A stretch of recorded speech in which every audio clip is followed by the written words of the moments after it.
Hello, viewers. Russ Barkley here. It's a cooler day in Richmond, but I couldn't resist one last time putting on a t-shirt before the fall, colder weather begins to move in on us here.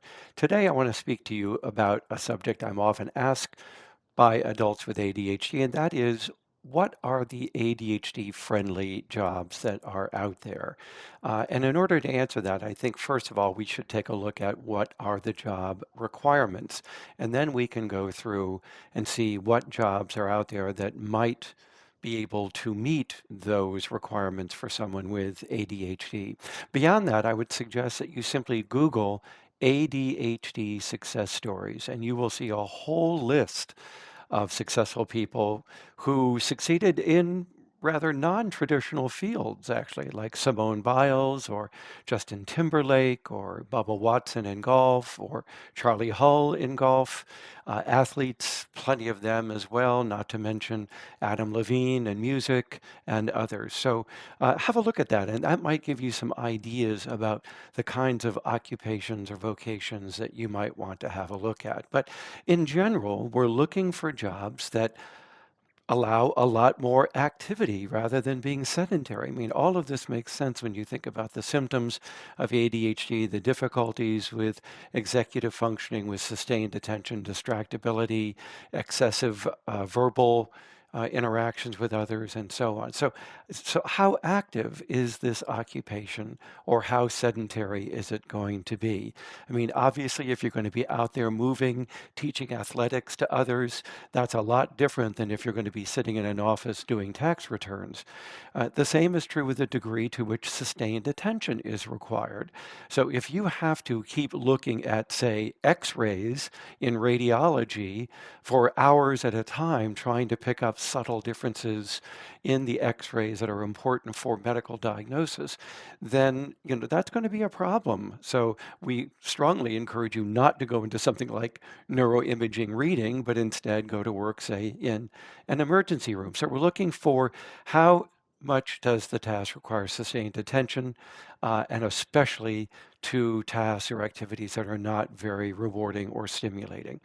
Is the job indoors or outdoors? A lot of adults with ADHD have told us that they really prefer jobs that allow them to move around a lot out of doors. We'll take a look at what a few of those might be. And if they're indoors, do they still allow for much more movement and interaction with others? How much is it manual? How much is it getting your hands involved in doing things as opposed to thoughtful, cognitive, reflective in nature? People with ADHD find that manual activities where they can interact with the components of the task, build things, assemble things, take things apart.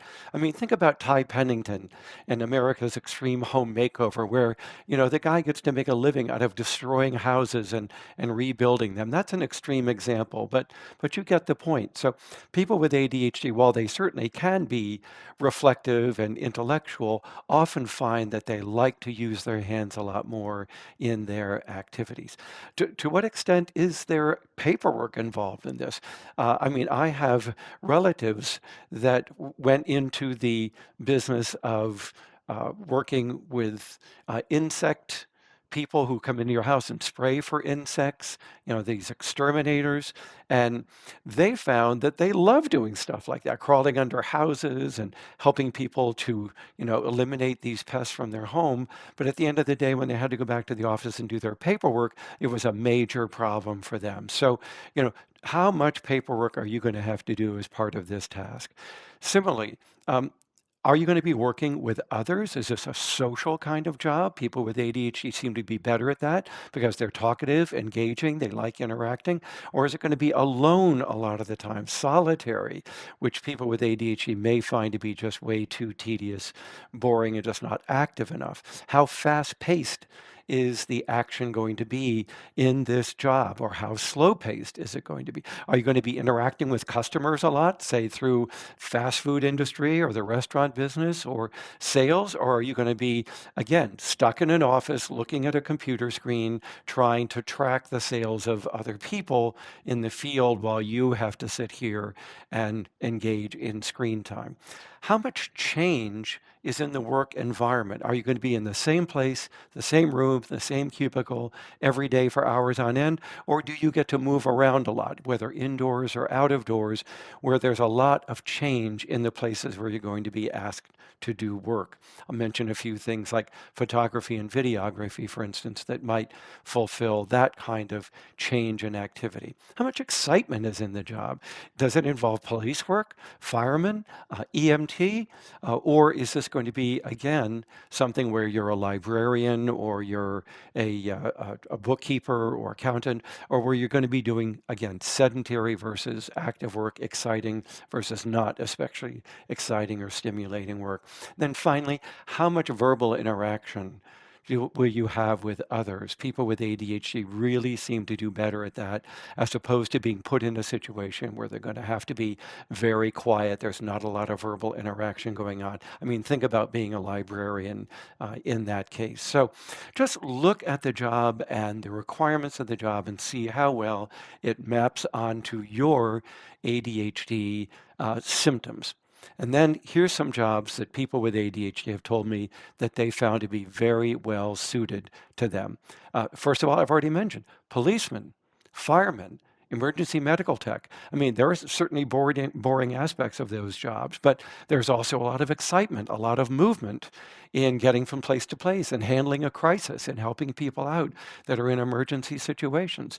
Related to that, what about being an emergency room physician or nurse? If you're going to go to medical school or nursing school, that's a good choice of a specialty for you. Excuse me.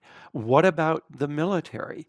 Again, people with ADHD tell us that the structure that the military provides is very good for them. It provides training, it provides medical care, it provides your food for you. There's a variety of things, not to mention the kind of technical training that you can get through the military. But the structure seems to be beneficial to some adults with ADHD. Another one that I see people with ADHD engaged in is door-to-door sales, where they are moving from place to place, whether they're working with business to business, like marketing clothing, or working in the fashion industry, or whether they're working in car sales. That kind of movement, activity, engaging new people all the time can be rather exciting to someone with ADHD. I have met a lot of drug reps for pharmaceutical companies that are adults with ADHD, and their day is spent going from office to office to office to clinic, meeting with doctors very briefly, usually for 5 to 15 minutes, leaving materials behind, talking about their new drugs or other agents or tools. But it's the movement that they find so helpful to them in being able to focus on their job, yet engage, change, and go from place to place. Again, manual labor. Be a tradesperson. Could you be a carpenter, a plumber, landscaper, electrician? Could you be an auto mechanic or work as a bricklayer or a tile layer, work in construction? Again, people with ADHD like hands-on activities, in my experience, more than they like intellectual, thoughtful activities where there's a lot of forethought involved. Not that they can't do those things or even go for advanced education in the professions, but I find that in some ways they enjoy the interaction of the manual activity with the components of the task. Athletics, as you'll see from ADHD success stories online, is an area where many adults with ADHD have found success. And if they're not professional athletes or not as talented to achieve that level of status within the field, moving into teaching athletics and being an athletic director or a personal trainer would be another way of using your propensity for athletics in a good way that would allow you to be employed. What about also looking at sports journalism, where you could be a communications major and you would be able to go out to these games, you'd be able to uh, be the announcer on the game and do the interviews and call the play-by-play. Those are things that people with ADHD sometimes find to be very stimulating for them. If you like computers and you like technology, maybe working on the computer help desk as an IT consultant, where you get to go from one room to another in the building, helping people solve their IT problems and using your expertise and your hands-on experience with the hardware not just the software. The food service industry is another place that we've seen adults with ADHD succeed, whether they have their own restaurants, whether they're in the culinary profession as expert chefs working for someone else in a restaurant, whether they have food trucks and get to move from place to place and interact with people while they manually, obviously, are working with the food to create their product. This is another place where people might find adult ADHD to be more suitable to that kind of occupation. And then other kinds of work to take a look at: the hospitality industry, working at hotels and resorts, where again, you can work at the front desk, you can, work within um, uh, the resorts where you're going to be doing wedding planning and you're going to be helping people set up and take down and do their booking. So just that kind of activity that allows you to move and interact with others. I've already mentioned becoming a personal trainer. If you happen to be interested in physical fitness or athletics, that's not a bad way to go. I know some adults work in the outdoor resort adventures industry where they're instructors who get to work at these resorts where they're skiing, kayaking, cycling, hiking, just all kinds of outdoor activities that they find engaging, stimulating, and exciting. Becoming self-employed and having your own business is another way. In fact, we find that in our longitudinal studies, adults with ADHD seem to drift into self-employment after a while, in part because it allows them to set their own schedule, work at their own pace, determine what their work requirements are going to be, but also it may help engage some of that entrepreneurial spirit that some adults with ADHD have.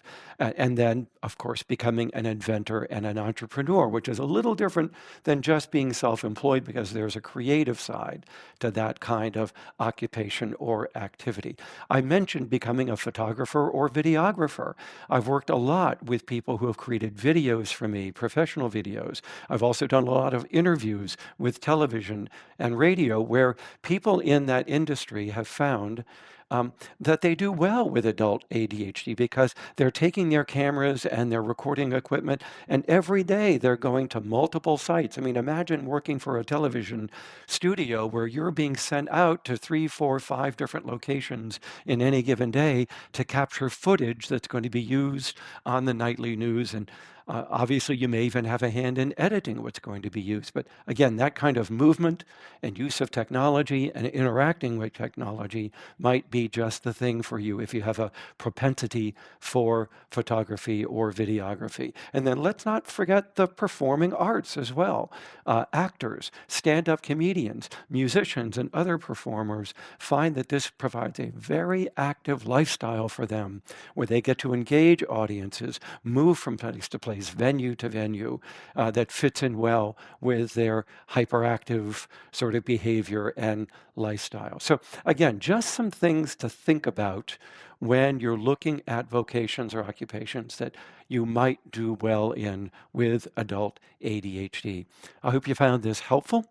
Please tune in again for other commentaries that I may have coming up in the next few weeks. And then, as always, recommend the channel if you like our content, recommend it to others, and please subscribe to the channel if you haven't done so already.